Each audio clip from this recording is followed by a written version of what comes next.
Hello ನಮಸ್ತೆ, ನಾನು ನಿಮ್ಮ Akshita. Welcome to family vlogs. ಇದು ನನ್ನ ಬರ್ಡೇಯ ಪ್ರೀವಿಯಸ್ ದಿನದ್ದು ವ್ಲಾಗ್ ಅಂತ ಹೇಳಬೇಕು. ಬರ್ಡೇ ನೆಕ್ಸ್ಟ್ ದಿನ ಇದೆ, ಅದಕ್ಕೋಸ್ಕರ ಧೀರಜ್ ನಮಗೆ ಸರ್ಪ್ರೈಸ್ ಕೊಡ್ತಿದ್ದಾರೆ, ಸ್ಪೆಷಲ್ ಆಗಿ ನನಗೆ ಅಂತ ಹೇಳಬೇಕು. ಪ್ರೀವಿಯಸ್ ದಿನ ನಾವು ರೆಸಾರ್ಟಿಗೆ ಹೋಗ್ತಾ ಇದ್ದೇವೆ. ನನ್ಗೆ ಪ್ಲಾನಿಂಗ್ ಬಗ್ಗೆ ಆಗಿರಬಹುದು ಅಥವಾ ಯಾವ ರೆಸಾರ್ಟ್ ಅಂತ ಇರಬಹುದು ಯಾವುದು ಗೊತ್ತಿರ್ಲಿಲ್ಲ. ಬೆಳಗ್ಗೆ ಒಂದು 10 ಗಂಟೆ ಆಗುವಾಗ ನಾವಿನ್ನು ಹೊರಡ್ಬೇಕು ಅಂತ ಹೇಳ್ತಾ ಇದ್ರು. ನನ್ನ ದಿನ ನಾರ್ಮಲ್ ಆಗಿ ಹೇಗಿರುತ್ತೆ, ಒಂದು ದಿನ ನಾವು ಹೇಗೆ ಶುರು ಮಾಡಿರ್ತೇವೆ ಆ ತರ ನಾನು ದಿನವನ್ನ ಸ್ಪೆಂಡ್ ಮಾಡ್ತಾ ಇದ್ದೆ. ಸೊ ಸಡನ್ ಆಗಿ ನಾವಿನ್ನು ಹೋಗ್ಬೇಕು ಅಂತ ಹೇಳಿದ್ರು. ಆ ತರ ನನ್ಗೊಂದು ಸರ್ಪ್ರೈಸಿಂಗ್ ಆಗಿತ್ತು ಈ ಒಂದು ದಿನ. ಅಂಡ್ ಆನ್ ದ ವೇ ಹೋಗುವಾಗ ನಮ್ಗೆ ಉಡುಪಿ ರೆಸ್ಟೋರೆಂಟ್ ಸಿಕ್ತು ಒಂದು ಕಡೆ. ಅಲ್ಲಿ ನಿಲ್ಸಿ ನಾವು ಲಂಚ್ ಮುಗಿಸ್ಕೊಂಡು ಮತ್ತೆ ನಾವು ರೆಸಾರ್ಟ್ಗೆ ಕಂಟಿನ್ಯೂ ಮಾಡ್ತೇವೆ ನಮ್ಮ ಜರ್ನಿಯನ್ನ. ಆಕ್ಚುಲಿ ಈ ತರ ಹೊರಗಡೆ ಹೋದಾಗ ನಾವು ಆದಷ್ಟು ಏನು ಮೈಲ್ಡ್ ಆಗಿರುವಂತಹ ಫುಡ್ ಅನ್ನ ತಗೊಳ್ಳಿಕ್ಕೆ ಪ್ರಯತ್ನ ಪಡ್ತೇವೆ. ಸೊ ಆರುಷ್ ಕೂಡ ಅದನ್ನೇ ಎಂಜಾಯ್ ಮಾಡ್ತಾನೆ. ಹಾಗಾಗಿ ನಾವು ಎಲ್ಲಿ ಉಡುಪಿ ಇರ್ತದೆ ಅಥವಾ ಈ ಶಾಂತಿ ಸಾಗರ, ಶಿವಸಾಗರ ಆ ತರ ಎಲ್ಲ ಸಿಗುತ್ತಲ್ವಾ, ಅಲ್ಲಿ ಹೋಗಿ ನಾವು ಊಟ ಮಾಡ್ತೇವೆ. ಆರುಷ್ ಕೂಡ ಅದನ್ನ ಚೆನ್ನಾಗಿ ಡೈಜೆಸ್ಟ್ ಮಾಡ್ಕೊಳ್ತಾನೆ ಆ ತರದ್ದು ಫುಡ್ ಅನ್ನ ಅಂತ ಹೇಳಿ. ಸೊ ಇದೇ ನಮ್ಮ ರೆಸಾರ್ಟ್. ಅಲ್ಲಿಗೆ ನಾವಿವಾಗ ರೀಚ್ ಆದ್ವಿ. ಬೆಳಗ್ಗೆ ಆಸ್ ಯೂಶುವಲ್ ನನ್ನ ದಿನ ಶುರುವಾಗಿತ್ತು. ಅದಕ್ಕಿಂತ ಪ್ರೀವಿಯಸ್ ದಿನ ರಾತ್ರಿ ನನ್ಗೆ ತುಂಬಾ ಹೆಡ್ಡೇಕ್ ಇತ್ತು. ಆಕ್ಚುಲಿ ಆ ಒಂದು ವಾರ ಸ್ವಲ್ಪ ಹೆಲ್ತ್ ಇಶ್ಯೂಸ್ ಇತ್ತು, ಸ್ವಲ್ಪ ಸಿಕ್ನೆಸ್ ಅಂತ ಹೇಳಬೇಕು. ಕೋಲ್ಡ್ ಮತ್ತೆ ಸ್ವಲ್ಪ ಫೀವರ್ ಆ ತರ ಎಲ್ಲ ಇತ್ತು.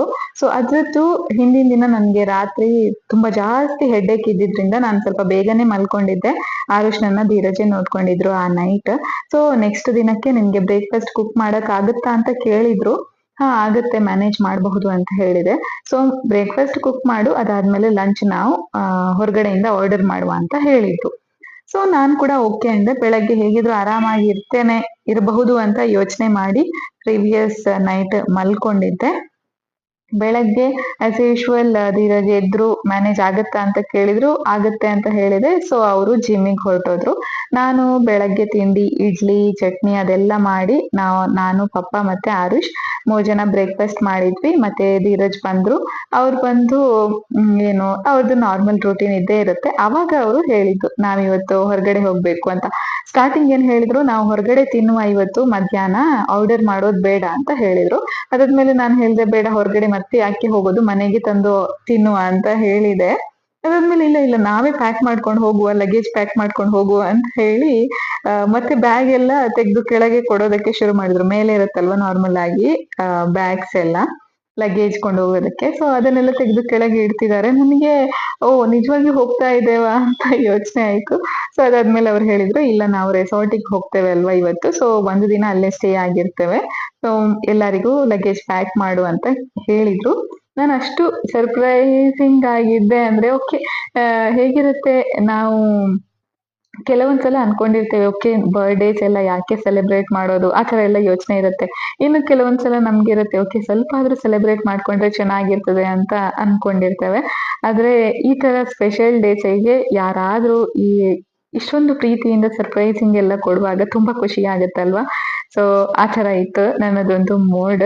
ಸೊ ಅಲ್ಲಿವರೆಗೆ ನನ್ಗೆ ತುಂಬಾ ಹೆಡ್ಡೇಕ್ ಇತ್ತು. ಆಕ್ಚುಲಿ ಸ್ವಲ್ಪ ಆದ್ರೂ ಇರ್ತಾ ಇತ್ತು ಒಳಗಡೆ. ಅಷ್ಟು ಹೇಳಿದ್ಮೇಲೆ ಧೀರಜ್ ಒಂದು 10 ಬಾರಿ ಕೇಳಿದ್ದಾರೆ, ಹೆಡ್ಡೇಕ್ ಇದೆಯಾ ಅಂತ. ನಾನು ಇಲ್ಲ ಮ್ಯಾನೇಜ್ ಮಾಡಬಹುದು ಅಂತ ಹೇಳಿ ಮತ್ತೆ ನಾವೆಲ್ಲ ಹೊರಟ್ವಿ. ನಾವು ರೆಸಾರ್ಟಿಗೆ ಹೋದ್ಮೇಲೆ ಅಲ್ಲಿ ಸ್ವಲ್ಪ ಹೊತ್ತು ಹಾಗೆ ರೆಸ್ಟ್ ಮಾಡಿ ಅದಾದ್ಮೇಲೆ ಹೊರಗಡೆ ಬಂದ್ವಿ. ಆದ್ರೆ ಅದು ಒಂದು 2:30-3 ಗಂಟೆ ಟೈಮ್ ಅಲ್ವಾ, ತುಂಬಾ ಬಿಸ್ಲಿತ್ತು. ಪಾಪ ರೂಮಲ್ಲೇ ರೆಸ್ಟ್ ಮಾಡ್ತಾ ಇದ್ರು. ನಾವು 3 ಜನ ಹಾಗೆ ಹೊರಗಡೆ ನೋಡಿ ಬರುವ ಅಂತ ಹೇಳಿ ಹೊರಗಡೆ ಬಂದ್ವಿ. ತುಂಬಾ ಅಂದ್ರೆ ತುಂಬಾ ಬಿಸ್ಲಿತ್ತು. ನನಗೆ ಆ ತರ ಬಿಸ್ಲಿಗೆ ಹೋದ್ರೆ ಜಾಸ್ತಿ ಹೆಡ್ಡೇಕ್ ಆಗುತ್ತೆ. ನಾರ್ಮಲ್ ಆಗಿ ನನ್ಗೆ ಆಲ್ರೆಡಿ ಮೈಗ್ರೇನ್ ಎಲ್ಲ ಇರೋದ್ರಿಂದ ಅಂತದ್ದೆಲ್ಲ ಸಿಚುವೇಶನ್ ಅಲ್ಲಿ ಸ್ವಲ್ಪ ಅದು ಜಾಸ್ತಿ ಆಗುತ್ತೆ. ಸೊ ಮತ್ತೆ ನಾವು ರಿಟರ್ನ್ ಬಂದ್ವಿ ರೂಮ್ಗೆ. ಬಂದು ಮತ್ತೆ ನಾವು ಕೂಡ ಸ್ವಲ್ಪ ಹೊತ್ತು ರೆಸ್ಟ್ ಮಾಡಿದ್ವಿ. ಹಾಗೆ ಆರುಷ್ ಕೂಡ ಬೆಳಗ್ಗೆಯಿಂದ ನಿದ್ದೆ ಮಾಡಿರ್ಲಿಲ್ಲ. ಇದೇ ಬೆಸ್ಟ್ ಟೈಮ್ ಅವ್ನ್ ಸ್ವಲ್ಪ ನಿದ್ದೆ ಮಾಡ್ಲಿ, ಸಂಜೆ ಒಂದು 4:15 5 ಗಂಟೆ ನಂತರ ಹೊರಗಡೆ ಹೋಗುವ ಅಂತ ಹೇಳಿ ಯೋಚನೆ ಮಾಡಿ ಮತ್ತೆ ಮನೆಗ್ ಬಂದ್ವಿ. ಸಾರಿ, ಮತ್ತೆ ಮನೆ ಅಂತ ಹೇಳ್ತಾ ಇದ್ದೇನೆ, ರೂಮಿಗೆ ಬಂದ್ವಿ. ತುಂಬಾ ಸ್ಪೆಷಲ್ ಆಗಿ ತುಂಬಾ ದೊಡ್ಡ ದೊಡ್ಡ ಸರ್ಪ್ರೈಸ್ ಎಲ್ಲ ಕೊಟ್ಟಿದ್ದಾರೆ ನನ್ಗೆ ಧೀರಜ್. ಸೊ ಈ ಕೆಲವೊಂದು ಸರ್ಪ್ರೈಸ್ ಉಂಟಲ್ವಾ, ನನ್ಗೆ ಮನ್ಸಲ್ಲಿ ಹಾಗೆ ರೆಕಾರ್ಡ್ ಆಗಿ ಹೋಗ್ಬಿಟ್ಟಿದೆ. ಅದು ನೆನ್ಸ್ಕೊಂಡ್ರೆ ಇವಾಗ್ಲೂ ನನ್ಗೆ ಹಾಗೆ ಸ್ಮೈಲ್ ಬಂದ್ಬಿಡತ್ತೆ. ಎಷ್ಟಂದ್ರೆ ನಾವು ರಿಲೇಶನ್ಶಿಪ್ ಅಲ್ಲಿ ಇರುವಾಗ ನಾನು ಹೈದ್ರಾಬಾದ್ ಅಲ್ಲಿದ್ದೆ, ಅವರು ಬೆಂಗಳೂರಲ್ಲಿದ್ರು. ಒಮ್ಮೆ ಅವರು ಯಾರಿಗೂ ಹೇಳದೆ ಹೈದ್ರಾಬಾದಿಗೆ ಬಂದಿದ್ರು, ನಾನಿರುವಂತಹ PGಗೆ ಬಂದಿದ್ರು. ಸೊ ಆ ದಿನ ಮೇ ಬಿ ತುಂಬಾ ಜನರಿಗೆ ಈ ವಿಷಯನೇ ಗೊತ್ತಿರ್ಲಿಕ್ಕಿಲ್ಲ. ಅದು ಹೇಗಿದೆ ಅಂದ್ರೆ ನನಗೆ ಇನ್ನೂ ಅದನ್ನ ಡೈಜೆಸ್ಟ್ ಮಾಡ್ಕೊಳ್ಳೋದಕ್ಕೆ ಆಗೋದಿಲ್ಲ. ಅಂತ ಒಂದು ಸಿಚುವೇಶನ್. ನಾವು ರಿಲೇಶನ್ಶಿಪ್ ಅಲ್ಲಿ ಆಗಿರ್ಲಿ ಅಥವಾ ನಾವು ಮದ್ವೆ ಆದ್ಮೇಲೆ ಆಗಿರ್ಲಿ, ಚಿಕ್ಕ ಚಿಕ್ಕ ಸರ್ಪ್ರೈಸಸ್, ಚಿಕ್ಕ ಚಿಕ್ಕ ಸೆಲೆಬ್ರೇಷನ್ಸ್, ಚಿಕ್ಕ ಚಿಕ್ಕ ಗಿಫ್ಟ್ಸ್, ಇವೆಲ್ಲ ನಮ್ಮ ಬಾಂಡ್ ಅನ್ನ ಇನ್ನು ಸ್ಟ್ರಾಂಗ್ ಮಾಡುತ್ತೆ ಅನ್ನೋದು ನನ್ನದೊಂದು ಫೀಲಿಂಗ್. ಸೊ ನಮ್ಮಿಂದ ಸಾಧ್ಯ ಆಗುವಷ್ಟು ಅದು ಸೆಲೆಬ್ರೇಷನ್ ಆಗಿರಬಹುದು ಅಥವಾ ಯಾವುದೇ ಒಂದು ರೀತಿಯಲ್ಲಿ ನಾವು ಅದನ್ನ ಎಕ್ಸ್‌ಪ್ರೆಸ್ ಮಾಡಿದ್ರೆ ನಮ್ಮ ಏನು ಬಾಂಡ್ ಸ್ಟ್ರಾಂಗ್ ಆಗೋದಕ್ಕೆ ಅದು ತುಂಬಾ ಹೆಲ್ಪ್ ಮಾಡುತ್ತೆ. ಈ ಚಿಕ್ಕ ಚಿಕ್ಕ ವಿಷಯಗಳೇ ನಮ್ಮ ಜೀವನದಲ್ಲಿ ತುಂಬಾ ಮ್ಯಾಟರ್ ಆಗ್ತವೆ. ಅದು ಒಳ್ಳೆಯ ವಿಷಯ ಆಗಿರ್ಬಹುದು ಅಥವಾ ಕೆಟ್ಟ ವಿಷಯ ಆಗಿರ್ಬಹುದು. ಆದ್ರೆ ಇವತ್ತು ನಾವು ರೆಸಾರ್ಟಿಗೆ ಹೋದದ್ ಮಾತ್ರ ಚಿಕ್ಕ ವಿಷಯ ನಿಜವಾಗಿಯೂ ಅಲ್ವೇ ಅಲ್ಲ. ಇದು ನನಗೆ ತುಂಬಾ ದೊಡ್ಡ ಸರ್ಪ್ರೈಸ್ ಅಂತಾನೆ ಹೇಳ್ಬೇಕು. ಯಾಕಂದ್ರೆ ನನ್ನ ಈ 30 ವರ್ಷದಲ್ಲಿ ನಾನು ರೆಸಾರ್ಟಿಗೆ ಹೋಗಿ ನನ್ನ ಬರ್ಡೇನ ಸೆಲೆಬ್ರೇಟ್ ಮಾಡೋದು ಇದೇ ಫಸ್ಟ್ ಟೈಮ್. ಸೊ ನನ್ಗೆ ಇದು ನಿಜವಾಗಿಯೂ ದೊಡ್ಡ ವಿಷಯನೇ. ಹಾಗೆ ಲಾಸ್ಟ್ ಇಯರ್ ಕೂಡ ಆನಿವರ್ಸರಿಗೆ ನಾವು ಸರ್ಪ್ರೈಸಿಂಗ್, ನನಗೆ ಸರ್ಪ್ರೈಸ್ ಆಕ್ಚುಲಿ, ಧೀರಜ್ ನಮ್ಮನ್ನ ರೆಸಾರ್ಟಿಗೆ ಕರ್ಕೊಂಡು ಹೋಗಿದ್ರು. ಅದು ಕೂಡ ನನಗೆ ದೊಡ್ಡ ವಿಷಯನೇ. ಯಾಕಂದ್ರೆ ನಾನು ನನ್ನ ಆನಿವರ್ಸರಿಯನ್ನ ಕೂಡ ಯಾವತ್ತೂ ರೆಸಾರ್ಟಿಗೆ ಹೋಗಿ ಸೆಲೆಬ್ರೇಟ್ ಮಾಡ್ಲಿಲ್ಲ. ಸೊ ಇಂಥದ್ದೆಲ್ಲ ಮೆಮರೀಸ್ ನಮ್ಗೆ ಇದ್ರೆ ನಮ್ಗೇನದು ಏನ್ ಗೊತ್ತಾ, ನಾವು ನಾರ್ಮಲ್ ಆಗಿ ಹಸ್ಬೆಂಡ್ ವೈಫ್ ಕೋಲ್ಡ್ ವಾರ್ಸ್ ಇದ್ದೇ ಇರುತ್ತೆ. ಅದು ಯಾವುದೇ ಒಂದು ವಿಚಾರ ಆಗಿರಬಹುದು, ನಮ್ಗೆ ಸ್ವಲ್ಪ ಬೇಜಾರು ಮುನಿಸು ಇದ್ದೇ ಇರುತ್ತೆ. ಆ ಟೈಮಲ್ಲಿ ನಮ್ಗೆ ನೆನಪು ಮಾಡ್ಕೊಳ್ಳೋದಕ್ಕೆ ಇಂಥದ್ದೆಲ್ಲ ವಿಷಯಗಳು ಸ್ವಲ್ಪ ಇದ್ರೆ ಒಳ್ಳೇದಾಗತ್ತೆ, ಬೇಗ ಪ್ಯಾಚಪ್ ಆಗೋದಕ್ಕಂತ ಹೇಳ್ಬೇಕು. ಅಂಡ್ ನಾವು ಅವಾಗ್ಲೇ ಹೇಳಿದ ಹಾಗೆ ಮತ್ತೆ ರೂಮಿಗೆ ಬಂದ್ಮೇಲೆ ಆರುಷ್ ಮಲ್ಕೊಂಡ. ಜೋರ್ ಮಳೆ ಶುರುವಾಗಿತ್ತು. ಸೊ ನಮ್ಗೆ ಹೊರಗಡೆ ಹೋಗೋದಕ್ಕೆ ಆಗಿರ್ಲಿಲ್ಲ. ಆರುಷ್ ಗಟ್ಟಿ ಮಲ್ಕೊಂಡಿದ್ದ. ಒಂದು 2 ಗಂಟೆ, ಆಲ್ಮೋಸ್ಟ್ 2 ಗಂಟೆ ಮಲ್ಕೊಂಡಿದ್ದ ಅನ್ಸುತ್ತೆ. ಹೊರಗಡೆ ಮಾತ್ರ ಜೋರ್ ಮಳೆ ಇತ್ತು. ಸೊ ನಮ್ಗೆ ಹೊರಗಡೆ ಹೋಗೋದಕ್ಕೆ ಕೂಡ ಆಗ್ಲಿಲ್ಲ. ಪಾಪ ಹಾಗೆ ಸ್ವಲ್ಪ ಹೊತ್ತು ಹೊರಗಡೆ ಬಂದು ಇಲ್ಲೇ ಕುತ್ಕೊಂಡು ರಿಲ್ಯಾಕ್ಸ್ ಮಾಡ್ತಾ ಇದ್ರು. ಇಲ್ಲಿ ಗಿಡ ಮರಗಳೆಲ್ಲ ತುಂಬಾ ಇದ್ವು, ಹಾಗೆ ಚೆನ್ನಾಗಿ ಅನ್ನಿಸ್ತಾ ಇತ್ತು. ಮಳೆ ಕೂಡ ಬರ್ತಿದ್ದಿದ್ರಿಂದ ಒಳಗಡೆ ಕುತ್ಕೊಳ್ಳೋದಕ್ಕೆ ಚೆನ್ನಾಗೇ ಇತ್ತು, ಆದ್ರೆ ಹೊರಗಡೆ ಹೋಗೋದಕ್ಕೆ ಆಗ್ತಿರ್ಲಿಲ್ಲ ಅಂತ ಒಂದು ಬೇಜಾರಾಗ್ತಾ ಇತ್ತು. ಅದಾದ್ಮೇಲೆ ಆರುಷ್ನ ನಾವೇ ಎದ್ದೇಳಿಸಿದ್ದು. ಅವನು ಏಳುವಂತ ಒಂದು ಪ್ಲಾನ್ ಅಲ್ಲಿ ಇರ್ಲೇ ಇಲ್ಲ. ಮಕ್ಳಿಗೆ ಎದ್ದ ತಕ್ಷಣ ಸ್ವಲ್ಪ ನೀರೇನಾದ್ರೂ ಕೊಟ್ರೆ ಅವರು ಬೇಗ ಏನು ಹೊರಗಡೆ ಪ್ರೆಸೆಂಟಿಗೆ ಬರ್ತಾರೆ ನಿದ್ದೆಯಿಂದ ಎದ್ದು. ನಾನು ಈ ತರ ಒಂದು ಬಟ್ಟೆ ಕೊಂಡೋಗಿ ಇರ್ತೇನೆ, ಏನಾದ್ರೂ ನೀರೆಲ್ಲ ಕೆಳಗೆ ಬಿದ್ರೆ ಒರೆಸೋದಕ್ಕೆ ಅಂತ ಹೇಳಿ. ಅದು ಒಳ್ಳೆಯ ಬಟ್ಟೆ ಅಂತ ಅಲ್ಲ, ಅಂದ್ರೆ ನಾರ್ಮಲ್ ಟವೆಲ್ ಎಲ್ಲ ಅಲ್ಲ, ಅದು ಏನಾದ್ರೂ ಒರೆಸೋದಕ್ಕೆ. ಸೊ ಅದನ್ನೊಂದು ಹಿಡ್ಕೊಂಡು ಎಲ್ಲಿಗಾದ್ರೂ ಹೋಗಿರ್ತೇನೆ. ಮಕ್ಳೆಲ್ಲ ಇರುವಾಗ ಅಂಥದ್ದು ಬಟ್ಟೆ ಎಲ್ಲ ಇದ್ರೆ ಒಳ್ಳೇದು, ಒಂದು ಸೇಫ್ ಅಂತ ಹೇಳ್ಬೇಕು.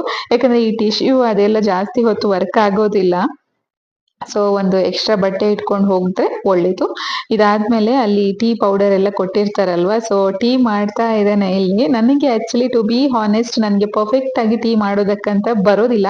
ಓಕೆ, ಒಂದ್ ಸಾಧಾರಣ ಮನೆಯಲ್ಲಿ ಮಾಡ್ತೇನೆ. ಈ ತರ ಇದೆಲ್ಲ ಕೊಟ್ಟಿರ್ತಾರೆ ನೋಡಿ, ಅದನ್ನೆಲ್ಲ ಹಾಕಿ ಟೀ ಮಾಡೋದಕ್ಕೆ, ಚೆನ್ನಾಗಿ ಮಾಡೋದಕ್ಕೆ ಬರೋದಿಲ್ಲ. ವಿಷಯ ಏನಂದ್ರೆ ನನ್ಗೆ ಟೀ ಕುಡ್ದು ಅಭ್ಯಾಸ ಇಲ್ಲ, ಹಾಗಾಗಿ ಅದ್ರದ್ದು ಟೇಸ್ಟ್ ಹೇಗೆ ಇರ್ಬೇಕು ಅಂತ ಹೇಳಿ ನನ್ಗೆ ಅಷ್ಟೊಂದು ಗೊತ್ತಾಗೋದಿಲ್ಲ. ಮನೆಯಲ್ಲಾದ್ರೆ ನಮ್ಗೊಂದು ಐಡಿಯಾ ಇರುತ್ತೆ, ನಾವಿಷ್ಟು ಏನು ಟೀ ಪೌಡರ್ ಹಾಕ್ಬೇಕು, ಇಷ್ಟು ಶುಗರ್ ಹಾಕ್ಬೇಕು, ಅದೆಲ್ಲ ಐಡಿಯಾ ಇರುತ್ತೆ. ಸೊ ಅದೇ ಪ್ರಕಾರ ಮಾಡಬಹುದು. ಈ ತರ ಹೊರಗಡೆ ಹೋದಾಗ ನನಗೆ ಕನ್ಫ್ಯೂಷನ್ ಆಗೋದು, ನಾನು ಚೆನ್ನಾಗಿ ಮಾಡಿದೇನಾ ಇಲ್ವಾ ಅಂತ ಹೇಳಿ. ಇದೆಲ್ಲ ಆದ್ಮೇಲೆ ನಾವು ಫೈನಲಿ ಹೊರಗಡೆ ಹೋಗ್ತಾ ಇದ್ದೇವೆ. ಇವಾಗ ಆಲ್ಮೋಸ್ಟ್ ಕತ್ಲೆ ಆಗಿದೆ, ಮಳೆ ಇತ್ತು, ಮತ್ತೆ ಆರುಷ್ ಕೂಡ ಹೇಳುವಾಗ ಲೇಟ್ ಆಯ್ತು. ಸೊ ಇದೆಲ್ಲ ಆದ್ಮೇಲೆ ನಾವು ಹೋಗುವಾಗ ಸ್ವಲ್ಪ ಕತ್ಲೆ ಆಗಿದೆ, ಆಲ್ಮೋಸ್ಟ್ ರಾತ್ರಿನೇ ಆಗಿದೆ ಅಂತ ಹೇಳ್ಬೇಕು, ಆ ತರ ಆಗಿತ್ತು. ಮತ್ತೆ ಆರುಷ್ಗೆ ಕೂಡ ಹಸಿವಾಗ್ತಲ್ವಾ ಈವ್ನಿಂಗ್ ಟೈಮ್. ಸೊ ಅವನಿಗೆ ಸ್ವಲ್ಪ ಸ್ನಾಕ್ಸ್ ಎಲ್ಲ ಕೊಟ್ಟು ಮತ್ತೆ ನಾವು ಹೊರಗಡೆ ಹೋದದ್ದು. ಆಲ್ರೆಡಿ ಜೋರ್ ಮಳೆ ಬಂದಿದ್ರಿಂದ ನೆಲ ಎಲ್ಲ ಒದ್ದೆ ಆಗಿತ್ತು. ಸೊ ಆರುಷ್ನನ್ನ ಫ್ರೀ ಆಗಿ ಬಿಡೋದಕ್ಕೆ ಕೂಡ ಸ್ವಲ್ಪ ಭಯ, ಎಲ್ಲಾದ್ರೂ ಜಾರಿ ಬಿದ್ರೆ ಅಂತ ಹೇಳಿ. ಮತ್ತೆ ಹೊಸ ಜಾಗ, ನಮ್ಗೆ ಕೂಡ ಗೊತ್ತಾಗೋದಿಲ್ಲ ಎಲ್ಲಿ ಹೇಗಿರುತ್ತೆ ಅಂತ ಹೇಳಿ. ಸೊ ಹೇಗೋ ಮ್ಯಾನೇಜ್ ಮಾಡ್ಕೊಂಡು ಈ ತರ ನಾವು ಹೋಗ್ತಾ ಇದ್ದೇವೆ. ಅಪರೂಪಕ್ಕೊಮ್ಮೆ ಈ ತರ ಹೊರಗಡೆ ಹೋದ್ರೆ ನಮ್ಗೆ ಕೂಡ ರಿಫ್ರೆಶಿಂಗ್ ಆಗಿರುತ್ತೆ. ಅಂಡ್ ಮಕ್ಳೆಲ್ಲ ಇರುವಾಗ ಅವ್ರು ಕೂಡ ತುಂಬಾ ಎಂಜಾಯ್ ಮಾಡ್ತಾರೆ. ಚಿಕ್ಕ ಮಕ್ಳಾದ್ರೆ ಅವ್ರಿಗೆ ಅಷ್ಟೊಂದು ಐಡಿಯಾ ಗೊತ್ತಾಗದೇ ಇರಬಹುದು, ಆದ್ರೆ ನಮ್ಮ ಆರುಷ್ ತುಂಬಾ ಎಂಜಾಯ್ ಮಾಡ್ತಾನೆ ಇವಾಗ ಈ ತರ ಹೊರಗಡೆ ಹೋದಾಗ. ಇನ್ನೊಂದ್ ಏನಂದ್ರೆ, ಅಲ್ಲಿ ತುಂಬಾ ಮಳೆ ಇತ್ತಲ್ವಾ, ಹಾಗಾಗಿ ಹೊರಗಡೆ ನೀರಿತ್ತು ಒಂದು, ಮತ್ತೆ ಹುಲ್ಲು ಎಲ್ಲ ತುಂಬಾ ಜಾಸ್ತಿ ಇದ್ದಿದ್ರಿಂದ ಅದ್ರಲ್ಲಿ ಹೂವಿರುತ್ತಲ್ಲ ಅದೆಲ್ಲ ನಮ್ ಬಟ್ಟೆಗೆಲ್ಲ ಅಂಟ್ಕೊಳ್ತಿತ್ತು. ಸೊ ಹೊರಗಡೆ ಸಾಕು, ಇನ್ನು ನಾಳೆ ಬೆಳಗ್ಗೆ ಅಲ್ಲೆಲ್ಲಿ ಸುತ್ತಾಡುವ ಅಂತ ಹೇಳಿ ಮತ್ತೆ ನಾವು ಒಳಗಡೆ ಬಂದ್ವಿ. ಎಲ್ಲಿ ಇಂಡೋರ್ ಗೇಮ್ಸ್ ಎಲ್ಲ ಏನಿರುತ್ತೆ ಅಲ್ಲಿ ಬಂದ್ವಿ. ಅಲ್ಲಿ ನಾರ್ಮಲ್ ಆಗಿ ನನಗೆ ಹೇಳ್ಬೇಕಂದ್ರೆ ಈ ತರದ್ದೆಲ್ಲ ಗೇಮ್ ಅಲ್ಲೆಲ್ಲ ತುಂಬಾ ಜಾಸ್ತಿ ಇಂಟ್ರೆಸ್ಟು ಇಲ್ಲ, ಮತ್ತೆ ನನಗೆ ಅದ್ರದ್ದು ರೂಲ್ಸ್ ಎಲ್ಲ ಅಷ್ಟು ಗೊತ್ತೂ ಇಲ್ಲ, ಮತ್ತೆ ಆಡಿ ಕೂಡ ಅಷ್ಟೊಂದು ಅಭ್ಯಾಸ ಇಲ್ಲ. ನನಗೆ ಸ್ಪೋರ್ಟ್ಸ್ ಅಲ್ಲಿ ಅಷ್ಟೊಂದು ಇಂಟ್ರೆಸ್ಟ್ ಇಲ್ಲ ಅಂತ ಹೇಳ್ಬೇಕು, ಸಿಂಪಲ್ ಆಗಿ ಹೇಳ್ಬೇಕಂದ್ರೆ. ಆದ್ರೆ ಯಾರು ಧೀರಜ್ಗೆ ಕೂಡ ಕಂಪನಿ ಇರ್ಲಿಲ್ಲ ಆಡೋದಕ್ಕಂತ ಹೇಳಿ ನಾನು ಸ್ವಲ್ಪ ಹಾಗೆ ಕುತ್ಕೊಂಡು ಆಟ ಆಡ್ತಾ ಇದ್ದೆ. ನಮ್ಗೆ ರೂಲ್ಸ್ ಎಲ್ಲ ಏನು ಗೊತ್ತಿಲ್ಲ, ಸುಮ್ನೆ ಹಾಗೆ ನಾನು ಆರುಷ್ ಎಲ್ಲ ಕುತ್ಕೊಂಡು ಆಟ ಆಡ್ತಾ ಇದ್ವಿ. ಅವನ್ ಕೂಡ ಸುಮ್ನೆ ಹಾಗೆ ಅವನಿಗೆ ಏನ್ ಗೊತ್ತು, ಅವನಿಗೆ ಏನ್ ಮಾಡ್ಬೇಕಂತ ಅನ್ನಿಸ್ತದೆ ಅದನ್ನ ಮಾಡ್ತಿದ್ದ. ನಾನ್ ಇವತ್ತಲ್ಲಿ ಹಾಕಿರುವಂತಹ ಶ್ರಗ್ ಏನಿದೆ ಪೀಚ್ ಕಲರ್ ಇದ್ದು, ಅದು ನನ್ಗೆ ಧೀರಜ್ ಕೊಡ್ಸಿರೋದು. ಸೊ ನಾನು ಈ ತರ ಎಲ್ಲಿಗಾದ್ರೂ ಹೊರಗಡೆ ಹೋಗುವಾಗ ಸಾಧ್ಯ ಆದಷ್ಟು ಏನಾದ್ರೂ ಮೆಮೊರೇಬಲ್ ಥಿಂಗ್ಸ್ ಇರುತ್ತಲ್ವಾ ಅದನ್ನ ವೇರ್ ಮಾಡೋದಕ್ಕೆ ಪ್ರಯತ್ನ ಪಡ್ತೇನೆ. ಕೆಲವೊಂದ್ಸಲ ಸಾಧ್ಯ ಆಗೋದಿಲ್ಲ, ಅದು ಬೇರೆ ವಿಷಯ. ಆದ್ರೆ ಸಾಧ್ಯ ಆಗುವ ಟೈಮಲ್ಲಿ ನಾನು ಅದನ್ನ ವೇರ್ ಮಾಡೋದಕ್ಕೆ ಪ್ರಯತ್ನ ಪಡ್ತೇನೆ. ಒಂದು 3-4 ಶ್ರಗ್ ಹಾಕಿ ಟ್ರೈ ಮಾಡಿದ್ದೆ ಬೆಳಗ್ಗೆ, ನನ್ಗೆ ಇದೇ ಚೆನ್ನಾಗ್ ಅನ್ನಿಸ್ತು. ಸೊ ಇದನ್ನ ವೇರ್ ಮಾಡ್ಕೊಂಡು ಹೋದೆ. ಇದ್ರದ್ದು ಕಲರ್ ಮತ್ತೆ ಇದ್ರದ್ದು ಪ್ಯಾಟರ್ನ್, ಇದ್ರದ್ದು ಕ್ಲಾತ್ ನನ್ಗೆ ತುಂಬಾ ಇಷ್ಟ, ತುಂಬಾ ಸಾಫ್ಟ್ ಆಗಿದೆ, ಹಾಗಾಗಿ ತುಂಬಾ ಚೆನ್ನಾಗ್ ಅನ್ಸುತ್ತೆ. ಅಂಡ್ ಇದು ಬೇರೆ ಬೇರೆ ಬಟ್ಟೆ ಮೇಲೆ ಕೂಡ ಹಾಕಬಹುದು. ಇವಾಗ ಜೀನ್ಸ್ ಹಾಕಿ ಅದ್ರ ಮೇಲೆ ಒಂದು ಟೀ ಶರ್ಟ್ ಹಾಕಿದ್ರೆ, ಅದ್ರ ಮೇಲೆ ಕೂಡ ಹಾಕಿದ್ರೆ ತುಂಬಾ ಚೆನ್ನಾಗ್ ಕಾಣುತ್ತೆ. ಇಲ್ಲಿ ರೈಟ್ ಸೈಡ್ ಅಲ್ಲಿ ಸ್ವಿಮ್ಮಿಂಗ್ ಪೂಲ್ ಎಲ್ಲ ಇದೆ. ಅದು ಇವತ್ತು ಜಾಸ್ತಿ ಕ್ಯಾಪ್ಚರ್ ಮಾಡೋದಕ್ಕೆ ಹೋಗ್ಲಿಲ್ಲ, ಅಲ್ಲೆಲ್ಲ ಒದ್ದೆ ಇತ್ತು, ಹಾಗಾಗಿ ಹೋಗೋದಕ್ಕೆ ಆಗ್ಲಿಲ್ಲ. ನೆಕ್ಸ್ಟ್ ವ್ಲಾಗ್ ನಾನೇನು ಅಪ್ಲೋಡ್ ಮಾಡ್ತೇನೆ, ನೆಕ್ಸ್ಟ್ ಡೇ ಕ್ಯಾಪ್ಚರ್ ಮಾಡಿರೋದು, ಅದ್ರಲ್ಲಿ ನೀವು ಇದನ್ನೆಲ್ಲ ನೋಡಬಹುದು. ತುಂಬಾ ಚೆನ್ನಾಗಿತ್ತು, ಅಲ್ಲಿ ಕೂಡ ತುಂಬಾನೇ ಚೆನ್ನಾಗಿ ಎಂಜಾಯ್ ಮಾಡಿದ್ವಿ ನಾವು ನೆಕ್ಸ್ಟ್ ಡೇ. ಇವತ್ತಿನ ದಿನ ಆಲ್ಮೋಸ್ಟ್ ಎಂಡ್ ಆಗ್ತಾ ಬಂದಿದೆ. ನಾವಿವಾಗ ಊಟ ಮಾಡ್ಲಿಕ್ಕೆ ಅಂತ ಹೇಳಿ ರೆಸ್ಟೋರೆಂಟ್ಗೆ ಹೋಗ್ತಾ ಇದ್ದೇವೆ. ಇಲ್ಲೇ ಲೆಫ್ಟ್ ಸೈಡ್ ಅಲ್ಲಿ ರೆಸ್ಟೋರೆಂಟ್ ಇದೆ ಅಲ್ವಾ, ಅಲ್ಲೇ ಊಟ ಮಾಡಿದ್ವಿ. ಇಲ್ಲಿ ನಾಳೆಯ ಬ್ರೇಕ್ಫಾಸ್ಟ್ ಏನಿದೆ ಅದು ಕಾಂಪ್ಲಿಮೆಂಟರಿ ಇದೆ. ಇವತ್ತು ರಾತ್ರಿ ನಾವೇ ಪೇ ಮಾಡಿ ಊಟ ಮಾಡೋದು. ತುಂಬಾ ಚೆನ್ನಾಗಿತ್ತು ನಮ್ಮದೊಂದು ದಿನ. ಈ ತರ ತುಂಬಾ ಅಂದ್ರೆ ತುಂಬಾ ಚೆನ್ನಾಗಿತ್ತು. ನಾವೆಲ್ಲರೂ ತುಂಬಾ ಚೆನ್ನಾಗಿ ಎಂಜಾಯ್ ಮಾಡಿದ್ವಿ. ಅಂಡ್ ಇನ್ನೊಂದ್ ಏನಂದ್ರೆ, ನಾವು ಯಾವಾಗ್ಲೂ ಸೇಮ್ ರುಟೀನ್ ಅಲ್ಲಿ ಮನೆಯಲ್ಲಿ ಇರುವಾಗ ಈ ತರ ಹೊರಗಡೆ ಹೋದಾಗ ತುಂಬಾ ರಿಫ್ರೆಶಿಂಗ್ ಆಗಿ ಕಾಣುತ್ತೆ ಅನ್ಸುತ್ತೆ. ಅದಾದ್ಮೇಲೆ ಇನ್ನು ಒಂದ್ ಸ್ವಲ್ಪ ದಿನಕ್ಕೆ ಆ ಒಂದು ಎನರ್ಜಿ ಇರುತ್ತೆ, ನಮ್ಗೊಂದೇನೋ ಒಂದು ಎನರ್ಜಿ ಡೋಸ್ ತಗೊಂಡ್ ಬಂದ ಹಾಗೆ ಹೊರಗಡೆ ಎಲ್ಲ ಹೋಗಿ ಬಂದ್ರೆ. ಅದು ನಾವು ಹೊರಗಡೆ ಹೋದಾಗ ಮಾತ್ರ ನಮ್ಗೆ ಎಕ್ಸ್ಪೀರಿಯನ್ಸ್ ಆಗೋದು. ಮನೆಯಲ್ಲಿ ಇದ್ದಾಗ ನಾವು ತುಂಬಾ ಬಾರಿ ಯೋಚನೆ ಮಾಡ್ತೇವೆ ಹೊರಗಡೆ ಹೋಗ್ಬೇಕು, ಚೆನ್ನಾಗ್ ಅನ್ಸುತ್ತೆ, ಚೆನ್ನಾಗಾಗುತ್ತೆ ಅಂತ ಹೇಳಿ. ಆದ್ರೆ ನಮ್ಗೆ ಆ ಕೆಲ್ಸ ಈ ಕೆಲ್ಸ ಅಂತ ಹೇಳಿ ಕೆಲವೊಂದ್ಸಲ ಅದನ್ನ ತುಂಬಾ ಮಿಸ್ ಮಾಡ್ಕೊಳ್ತೇವೆ. ನಾವು ಕೂಡ ಅದೇ ಕೆಟಗರಿಯವರು. ಇವಾಗ ಸ್ವಲ್ಪ ಹೊರಗಡೆ ಹೋಗೋದು ಶುರು ಮಾಡಿದ್ದೇವೆ. ಅಂಡ್ ಅದು ನಮ್ಗೆ ಗೊತ್ತಾಗ್ತಾ ಇದೆ ಕೂಡ, ನಾವು ಹೊರಗಡೆ ಹೋದ್ರೆ ತುಂಬಾ ಚೆನ್ನಾಗಿ ಅನ್ಸುತ್ತೆ, ನಮ್ಗೆ ಒಂದು ಎನರ್ಜಿ ಬರುತ್ತೆ ಅಂತ ಗೊತ್ತಾಗ್ತಿದೆ. ಅಂಡ್ ಇಲ್ಲಿಯ ಊಟ ಕೂಡ ತುಂಬಾ ಚೆನ್ನಾಗಿತ್ತು. ಇನ್ನೊಂದೇನಂದ್ರೆ, ನಾವು ಹೇಳಿದ ಹಾಗೆ ಅವರು ಮಾಡಿ ಕೊಡ್ತಾ ಇದ್ರು, ಖಾರ ಕೂಡ ತುಂಬಾ ಕಡಿಮೆ ಮಾಡಿ ಕೊಡ್ತಾ ಇದ್ರು, ಹಾಗೆ ಆರುಷ್ ಕೂಡ ಆರಾಮಾಗಿ ತಿಂತಿದ್ದ. ಅದೊಂದು ನಮ್ಗೆ ಪ್ಲಸ್ ಪಾಯಿಂಟ್. ನಮ್ಮ ಆರುಷ್ ಚೆನ್ನಾಗಿ ಊಟ ಮಾಡ್ತಾನಲ್ವಾ, ಅದೊಂದು ಜಾಸ್ತಿ ಪ್ರಾಬ್ಲಮ್ ಅಂತ ಅನ್ಸೋದಿಲ್ಲ ಹೊರಗಡೆ ಎಲ್ಲ ಹೋದಾಗ. ಇನ್ನು ನಾವು ಊಟ ಮಾಡಿ ಮತ್ತೆ ನಾವು ರೂಮ್ ಕಡೆಗೆ ಹೋಗ್ತಾ ಇದ್ದೇವೆ. ಇಷ್ಟೇ ಈ ಒಂದು ವ್ಲಾಗ್ ಅನ್ನು ನಾನು ಇಲ್ಲಿಗೆ ಎಂಡ್ ಮಾಡ್ತಾ ಇದ್ದೇನೆ. ನೆಕ್ಸ್ಟ್ ವ್ಲಾಗ್ ನನ್ನದು ಎಕ್ಸಾಕ್ಟ್ ಬರ್ಡೇ ದಿನ ಕ್ಯಾಪ್ಚರ್ ಮಾಡಿರೋದು ಬರ್ತದೆ. So stay tuned, take care, bye bye, see you.